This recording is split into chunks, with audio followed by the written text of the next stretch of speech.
मुर्गी और कुत्ते की दोस्ती। एक गांव में मुर्गी और कुत्ता थे। उन दोनों के मालिक एक ही होने पर दोनों के बीच अच्छी दोस्ती हुई। वो दोनों गांव में साथ ही घूमते थे और साथ ही खाना भी खाते थे। उनकी दोस्ती को देख गांव के बाकी के पशु पक्षी चौंक जाते थे। एक दिन मुर्गी और कुत्ता पास के जंगल में घूमने गए और जंगल में बहुत देर तक मजे से घूमे। जंगल को पहली बार देखने पर उन दोनों को बहुत खुशी मिली। ऐसे मजे में सब कुछ भूलकर जा रहे थे तो शाम ढल गई। तब मुर्गी ने कहा, अरे रे, रात हो गई, हमने तो ध्यान ही नहीं दिया। अब हम क्या करेंगे?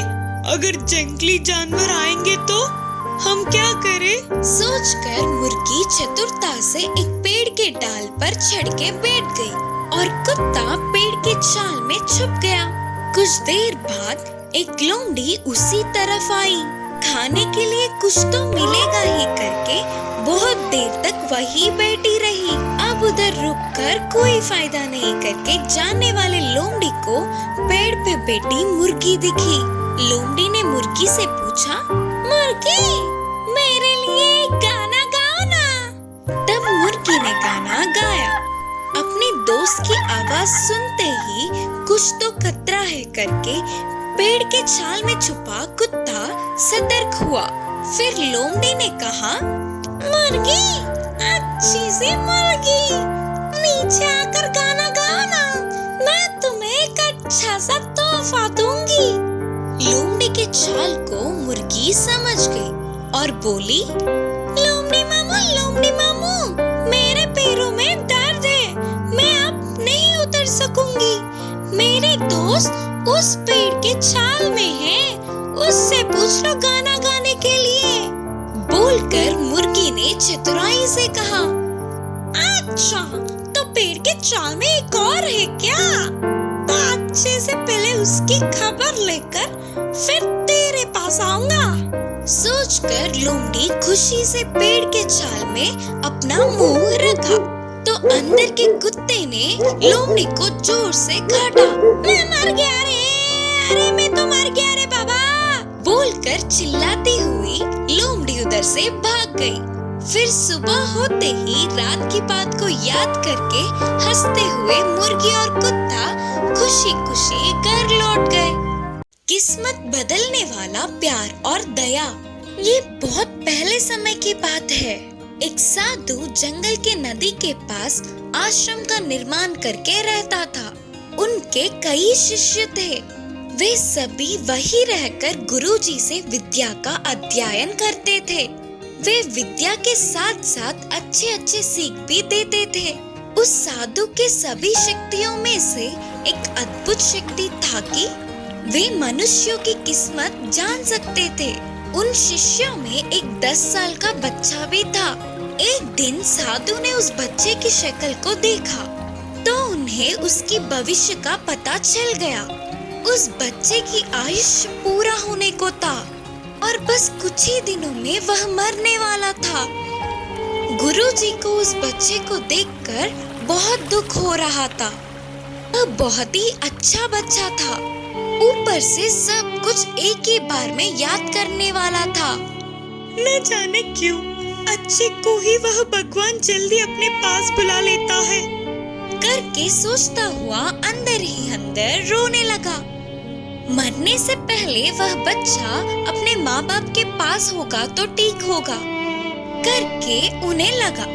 इसीलिए साधु ने उस बच्चे को बुलाकर कहा, बेटा, अब थोड़े दिनों के लिए छुट्टी लेकर अपने घर जाओ। जितने चाहे उतने दिन अपने माता पिता के साथ खुशी से बिताना।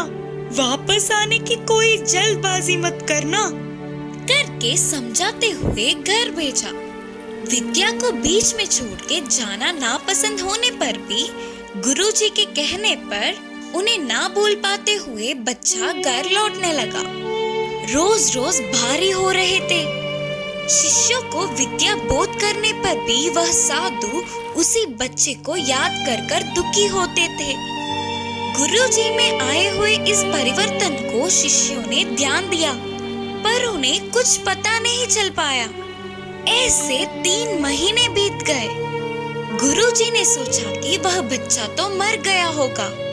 अचानक एक दिन साधु पहाड़ी पे बैठकर नीचे देख के चौंक गए, क्योंकि वह बच्चा वापस आश्रम आता दिखा। पहाड़ी के ऊपर पहुंचने के बाद उस बच्चे की शक्ल को देखने पर अब वो अपना पूरा जीवन बूढ़ा होने तक जिंदा होगा करके उन्हें पता चल गया। क्या ये संभव है? क्या करने पर इसकी किस्मत इतनी बदल गई? करके सोचते हुए आश्चर्य हुए और पूछा, बेटा, तेरे इधर से जाने के बाद क्या क्या हुआ, पूरा बताना। करके अपने शिष्य से पूछे। तब वह बच्चे ने अपने घर लौटते समय क्या क्या देखा वो सभी बताया। बीच के रास्ते में दिखे गांव और पार किए हुए शहरों के बारे में बताया, उसके चढ़े हुए पहाड़ों के बारे में और उसके पार किए हुए नदियों के बारे में बताया। फिर साधु ने पूछा, और कुछ विशेष बातें हैं क्या बेटे? फिर शिष्य ने याद करते हुए कहा, एक बार मुझे एक तालाब को पार करना था गुरुजी। तब तक तूफान आ चुका था। इससे वह तालाब और ज्यादा बह रहा था। उस तालाब के बीचों बीच एक मिट्टी का ढेर था। उस पे चींटियों का झुंड कहीं ना जा पाते हुए गिड़गिड़ा रहे थे। थोड़ा थोड़ा होकर वह मिट्टी का ढेर पिघल रहा था। अगर मैं थोड़ी भी देर और कर देता तो सारे चींटियां पानी में बह जाते।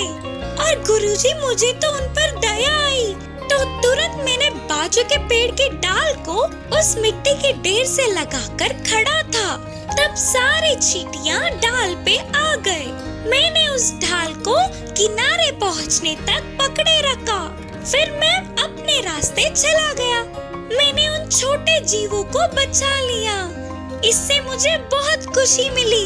तब साधु सोच रहे थे कि अच्छा, तो ये कारण है, इसीलिए देव देवताओं ने इसका आयुष्य बढ़ाया करके साधु समझ गए। इस कहानी से यह शिक्षा मिलती है कि हमारी किस्मत हमारे हाथों में ही होती है। शेर की तरह बदलने वाली पप्पी। एक जंगल था। उस जंगल में एक साधु आश्रम का निर्माण करके वहीं पे ध्यान में लीन रहता था। किसी के भी मदद मांगने पर हमेशा मदद करता। उनकी इस अच्छाई को सारे जानवरों ने जान लिया। हर तरह के जानवर आश्रम में आकर खुशी से खेलते थे। और तो और जंगली जानवर भी बाकी के पालतू जानवरों से मिलजुल कर रहते थे। एक दिन उस साधु के आश्रम में न जाने कहां से एक पप्पी आई और उस साधु को वह बहुत प्यारी लगने पर वह पालने लगा। एक दिन पप्पी आश्रम से बाहर आकर जंगल में कुछ दूर तक गई। ऐसे अकेले जा रहे पप्पी को एक चीता ने देखा। तुरंत उसके पीछे पड़ गया। पप्पी जल्दी जल्दी भाग के साधु के पीछे छुपकर अपने डर का कारण बताया। तब उस साधु ने पप्पी को अपनी शक्ति से उसे चीता के रूप में बदल दिया। अब चीता बनने वाला पप्पी फिर से जंगल में गई। इस बार उसके पीछे एक बाघ पड़ा। वह फिर से साधु के पास जाकर मदद मांगी। तब साधु ने उसे बाघ की तरह बदल दिया। उस रूप से जंगल में जाने वाली पप्पी को एक जंगली हाथी ने उसका रास्ता काटा। तो इस बार साधु ने तो उसे शेर ही बना डाला। महाराज शेर के रूप में बदलने वाली पप्पी को घमंड आया और उसने जंगल के सभी जानवरों को नीचा दिखाया। और तो और छोटे छोटे जानवरों को भी हानि पहुंचाया। उसके आने की भनक से ही सारे जानवर भाग जाते थे। आखिर में शेर बनने वाला पप्पी साधु को ही मारना चाहा।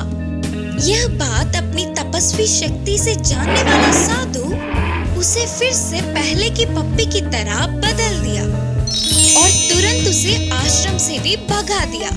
इस कहानी से हमें यह सीख मिलती है कि हमारी भलाई चाहने वालों की बुराई हमारा ही नष्ट होगा।